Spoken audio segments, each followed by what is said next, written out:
Hello everyone and welcome back to JAS Reviews. My name is James and welcome to another episode of Quick Movie Reviews. This is episode 3 in this series. And once again, like my other series, I am going to be talking about a couple of different pieces of media, this time of course movie focused, in a bit of a shorter and sort of unscripted form. Let's go ahead and talk about 7 different movies that I have on the docket. Most of them being horror-based, although there's a couple in there that are not of that genre, but I have been seeing a lot of horror lately, so that's what the nature of these movies are going to be. So let's go ahead and get started with the first movie I will be discussing. One of the first we're going to be talking about is probably one of the earlier movies that came out this year, but still one that I think has quite a bit of popularity attached to it and has gained a bit of a following this year.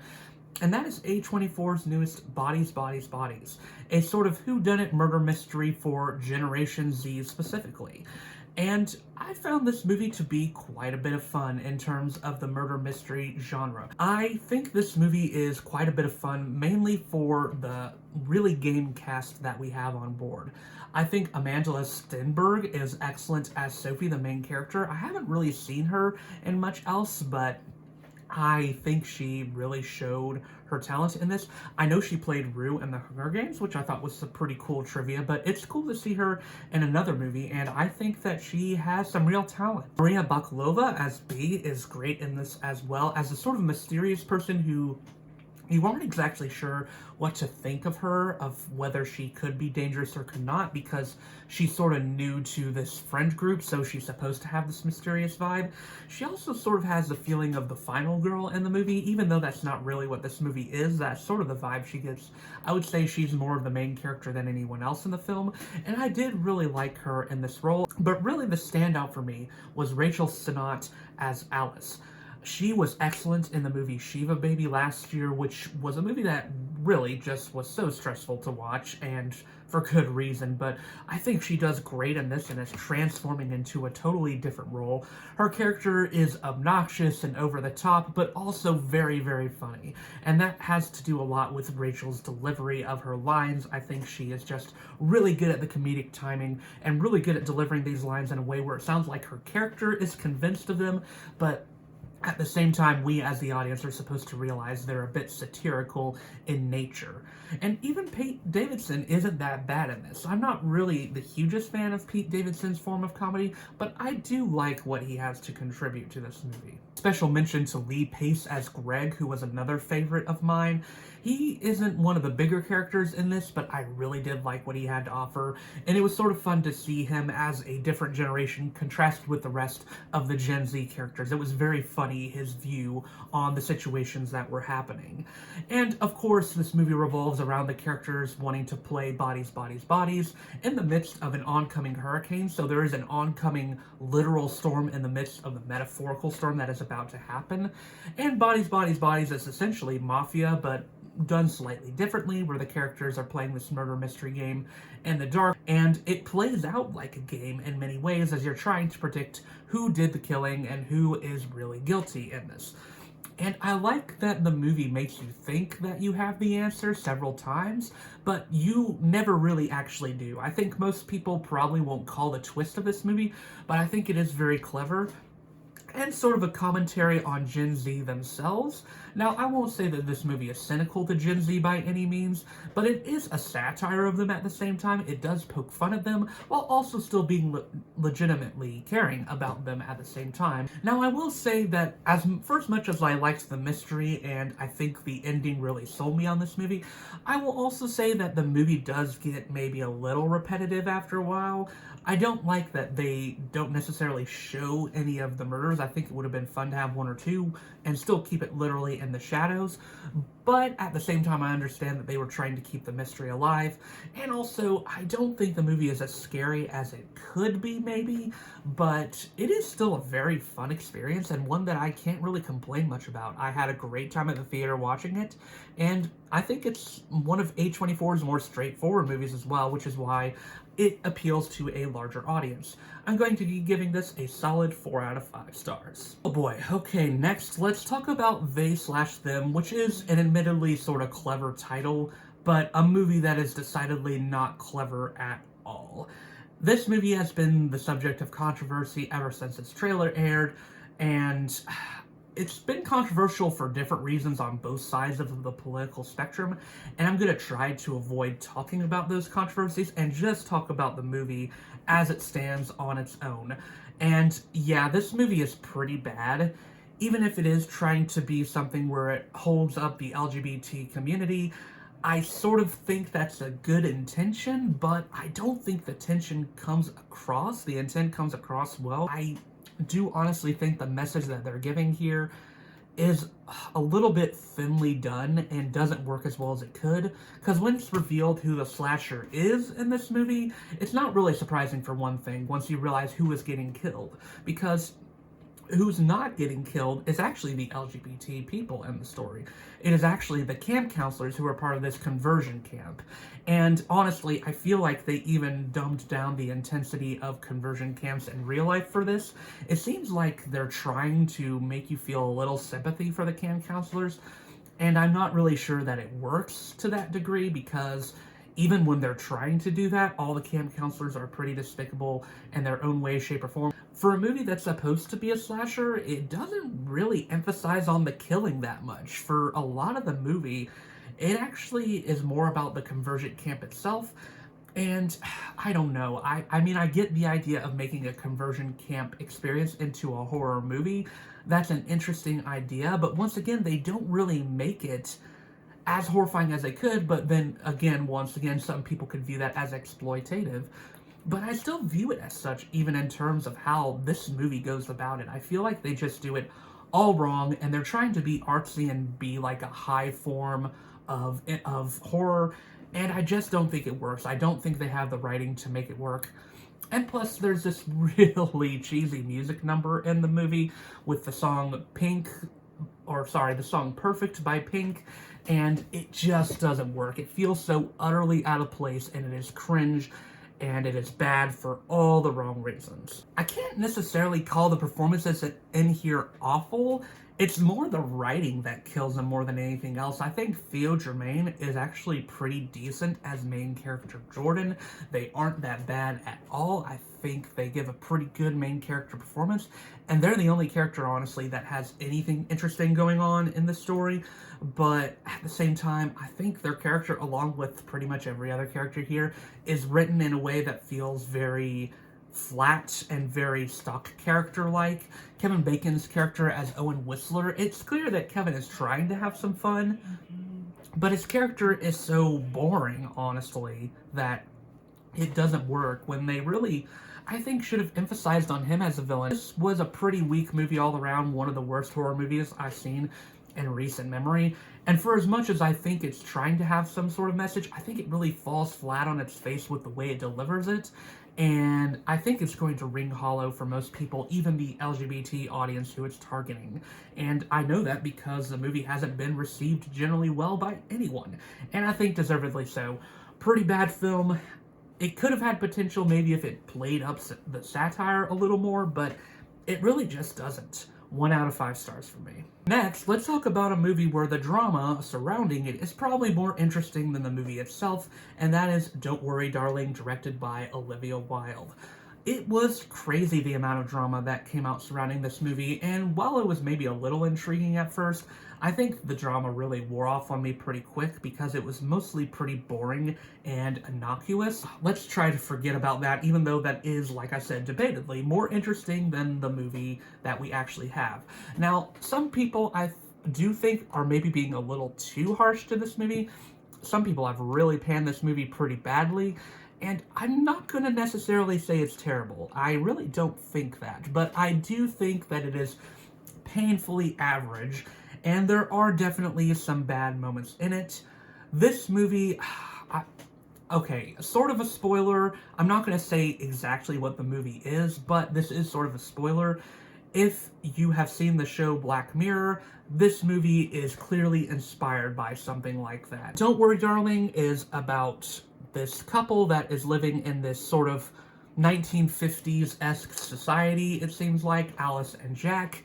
And Alice eventually notices that things are going on that seem to be a little off, like she's confused about why her husband and the rest of the husbands go off to work for long times of the day. Eventually, things go up from there as Alice is trying to figure out what is going on in this world that they're living in and eventually how to escape. She first sees this when she encounters Margaret, who is played by Kiki Lane, who was in this movie for a criminally short amount of time, despite being one of the more interesting characters in the film as well. And she eventually confronts Frank, the sort of town's leader, about this, and about the idea that everyone is stuck in a sort of seemingly very set role for their gender, sort of cliched role where the women stay at home and the men go to work. And there's clearly some commentary on gender roles and breaking them down or whatever, but honestly, sort of like they, them, I feel like the commentary on it is so flimsily done. And when the twist is revealed, ultimately the commentary sort of rings hollow because the movie becomes something else entirely when that twist is revealed, for better or for worse. In some ways, it did make the movie a little more interesting, but in other ways, I do feel it sort of cheapened it. Now, there are some positive aspects to this movie as well. I do think the performances actually all around were pretty good. I mean, I think Florence Pugh might be part of the reason why my rating for this bumps up slightly. I am pretty biased to her as a performer. I'll be honest, she's one of my favorite, if not my favorite, actresses working right now. I just think she is supremely talented, and it's hard to make her turn in a bad performance, even when she's stuck in a movie that isn't so great. And I think she's really good once again here. I do feel like there's a few places where Olivia Wilde forced her to play it a little more over the top than she probably should have. But even when she is giving that more over-the-top performance, it still feels oddly convincing. And Chris Pine is great here too as Frank. I really liked his character. I found him very interesting and had a good menace to him. It's just unfortunate that they never really delivered on that menace as much as they could have. And I know a lot of people have ragged on Harry Styles' performance as Jack. Even before the movie came out, there were some clips that were shown, and some people were circulating them around showing how Harry was being a bad actor in scenes with Florence, and that she was acting in circles around him. And I'll admit that there are definitely some times where this is true, where Harry Styles' acting is severely lacking, but at the same time, I don't know if it's something that is necessarily the worst acting I've seen. There are some scenes where he's actually sort of okay, and I think it's sort of the case with Florence as well, where he is given some direction to play some parts more over the top than he really needs to, because there are some moments where he's being more subtle that I actually sort of like, but the moments where he plays it over the top, yeah, it's not particularly convincing in my opinion. There are some times where Olivia Wilde is clearly trying to be some sort of visual connoisseur in terms of how she's telling the story, but the visual moments feel so odd and out of place, especially once the twist is revealed, that they just really don't work and just feel more pretentious than anything else. Like, she's trying to be deeper than she actually is, and thereby, by effect, this movie is trying to be deeper than it actually is. This movie really is just a surface level, pretty basic Black Mirror-esque story at the end of the day. I guess it's trying to say some stuff about gender constructs, but it doesn't really say much, like I said, because of the twist that is revealed. It changes its story entirely, and I think does cheapen the message. There are some fun moments in here, and I think the movie is pretty intriguing in the way it unfolds the plot. And there are, despite some pretentious visual moments, there are also some pretty cool ones. I do like the way that the world of Victory is designed, very 1950s-esque, and the visuals are pretty cool there. But I think more often than not, this movie just doesn't pan out very well and comes across as painfully average. I can't call it bad necessarily, but I do think there's a lot of weak moments that bring this movie down and really bring down the potential it could have had if it had maybe kept its story more organized.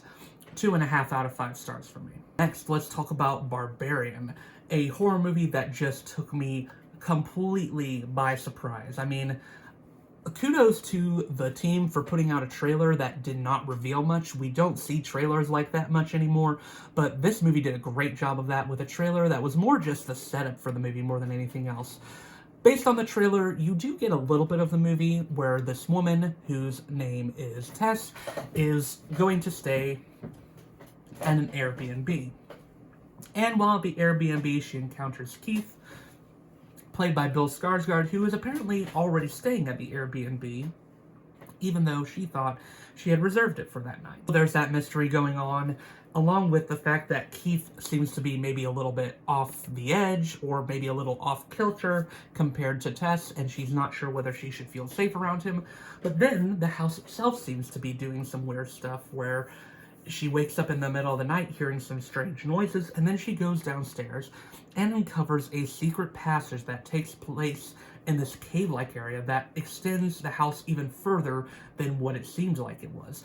And while she is there, she encounters something very, very horrifying, and it uncovers some very terrifying things that make this house clear that it's not what it seems. And I don't want to go any further from there, because to do that would be to spoil you of one of the most wild movie experiences you are sure to have at the movie theater this year. Because wow, this movie is insane, and in my personal opinion, in the best way possible. This is a very original horror movie through and through, and I had so much fun with it. And I really like that escalating feeling. Also, this movie is legitimately scary. This is probably one of the first horror movies I've seen this year, outside of maybe the found footage movie Incantation, where I found myself to be genuinely scared in moments. This movie has some real tension in it, and some moments where I was just on the edge of my seat, worried about the character's safety, specifically Tess, who I think is a very likable character, played very well by Georgina Campbell. She has a classic Final Girl feel to her, and it's bringing back that classic horror feel that we've been missing for quite a long time, in my opinion. And that's not to say that I love new horror, because I do. I love what new horror is doing, but this movie brings back sort of the old feel of horror that some people are probably sorely missing from new movies, and I think a lot of people will like this movie for that reason, that it feels like it has some classic elements of horror, and definitely inspired by old horror. And because of that, I think this is just a fun, crowd-pleasing movie. Although there are some, I think, who it will be controversial for, who aren't going to be ready for the crazy changes this movie takes, because it does start out fairly conventional, but then goes utterly off the rails. Some people won't be for that, but I think if you keep your mind open, you'll have a great time with this movie. The one thing I will say is that the ending is maybe a little too quick for my taste. It sort of comes out of nowhere, and then the movie just sort of ends. But at the same time, there's so much to love about this movie that I can't really complain too much about that. And honestly, the quick ending is sort of fitting with the rest of the insanity this movie has to offer. 4.5 out of 5 stars for me. I can't recommend this enough. This is definitely one of my favorite movies of the year, and it's going to be tough for anything to beat this out as my favorite horror movie of the year as well. Another day, another Disney remake. Let's talk about the newest Disney remake from, obviously, Disney, called Pinocchio, directed by Robert Zemeckis.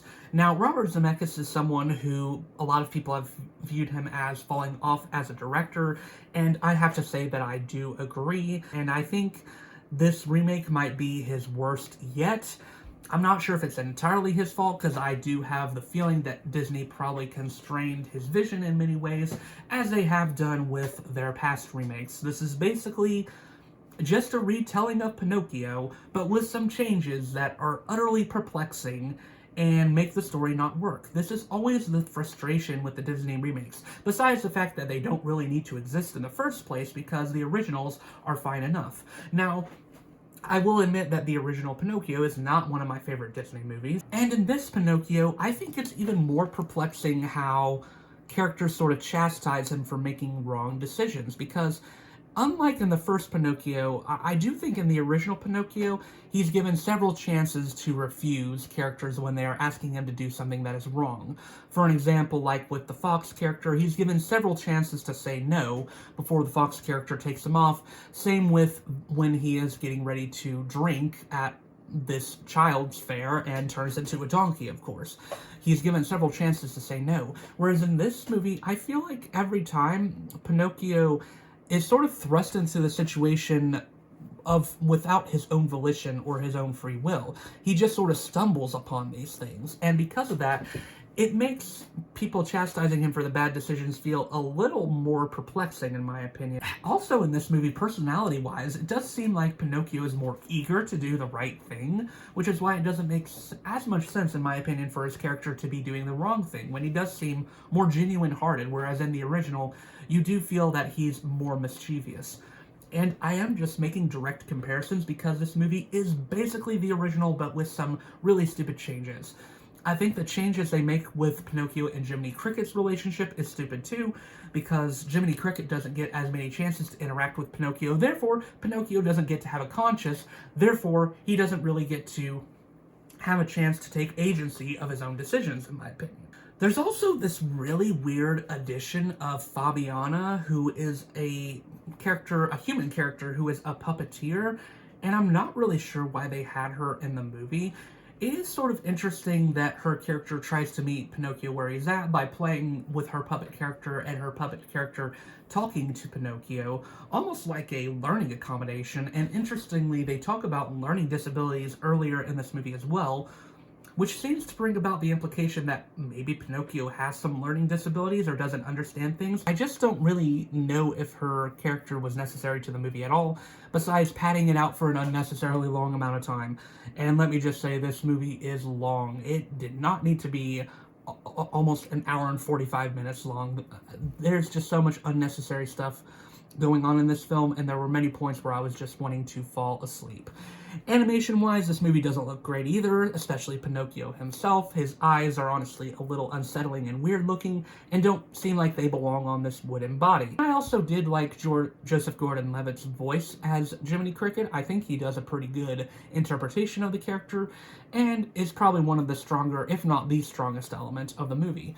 I will also say that Benjamin Ainsworth tries his best as Pinocchio. He even does a fairly good job of imitating the voice of the original Pinocchio, but his acting sounds so uninvested, and I don't think that's his fault, because he just doesn't really have much interesting to do with this character, really, in my opinion.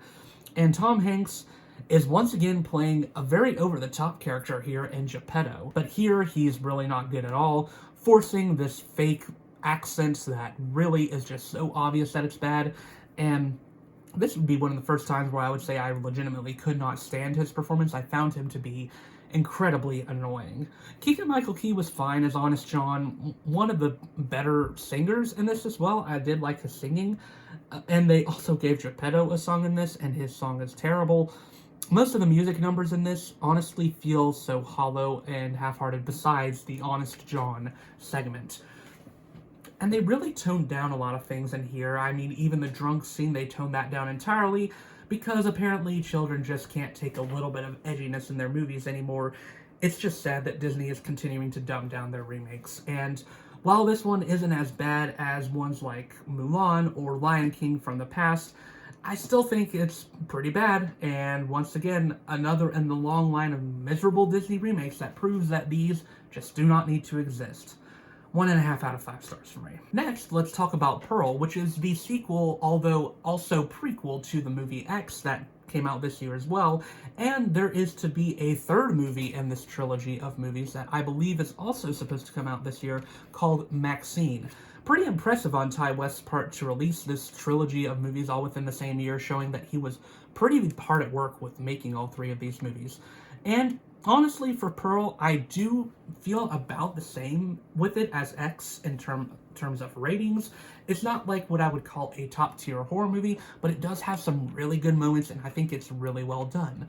I think I do like X ever so slightly better, but it's not by a significant margin. One thing I will say is that this movie isn't as scary, in my opinion, as X, but I don't think it's necessarily trying to be. I think it's actually more trying to be a character study of Pearl, who was, of course, in the original movie as a much older woman, but now we're seeing her as a younger character and maybe seeing what made her become the murderous psychopath that she is in X.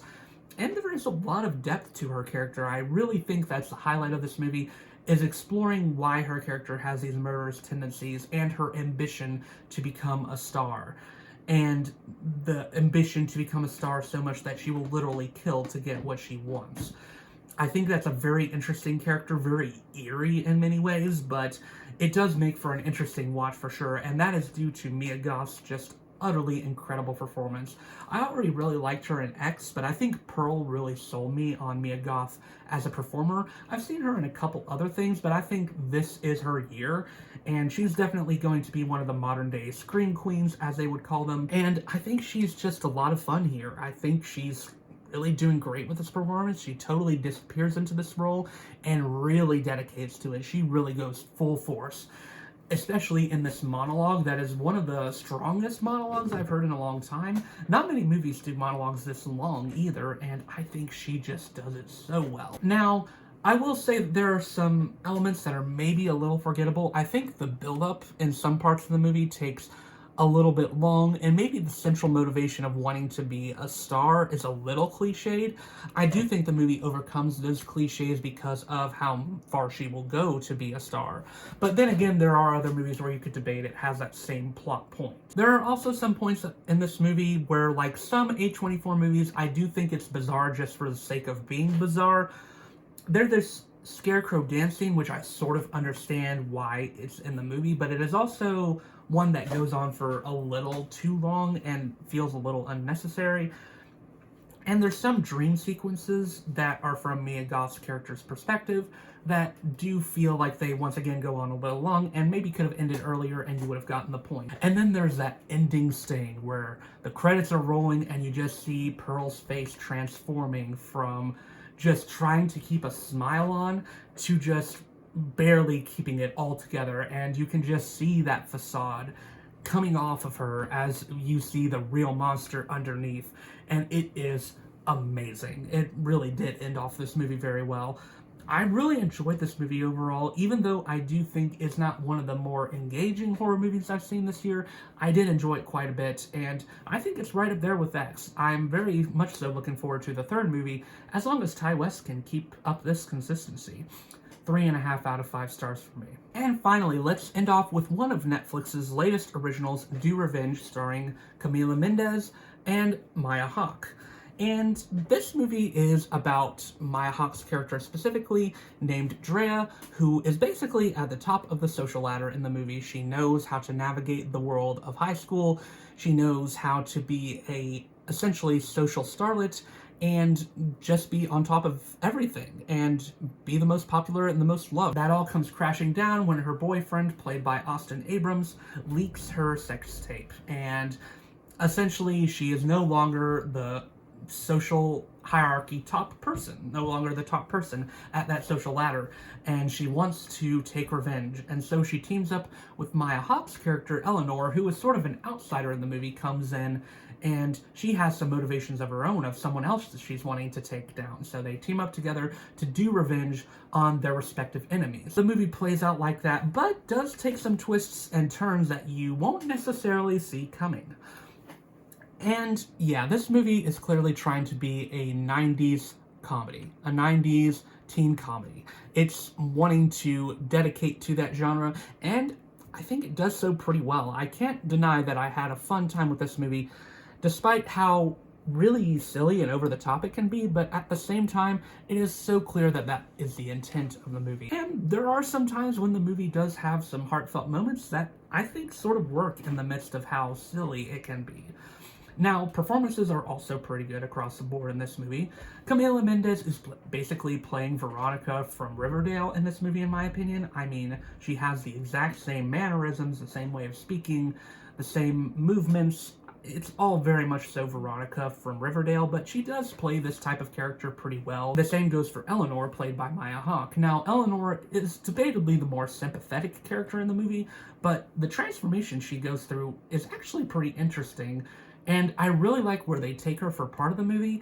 It's just, the main criticism I have is that I wish they would have maybe kept with that and maybe had her be at odds with Drea for the ending of the movie. I think it would have been far more interesting for these two main characters to have the showdown that the movie was building up to between them two, rather than where it ends up, which is a little underwhelming. And like I said, visually this movie is very distinct, probably one of the more distinct Netflix movies I've seen in quite some time, and even the music choices work pretty well in this movie. It plays a lot of Gen Z anthems that you would expect, but I think most of them work. I think in particular the incorporation of Brutal by Olivia Rodrigo as well as Silk Chiffon by Muna work really well where they are incorporated, although there are some points where you do hear some music cues and you're like, oh, that's pretty obvious, and they're a little eye-rolling.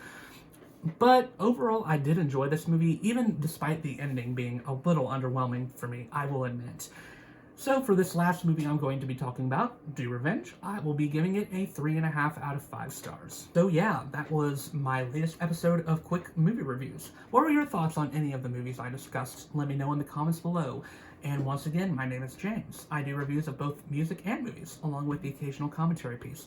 So if any of that sounds interesting to you, then please be sure to give this video a like and subscribe to my channel to see more videos like this. But until then, I will see you all in the next video.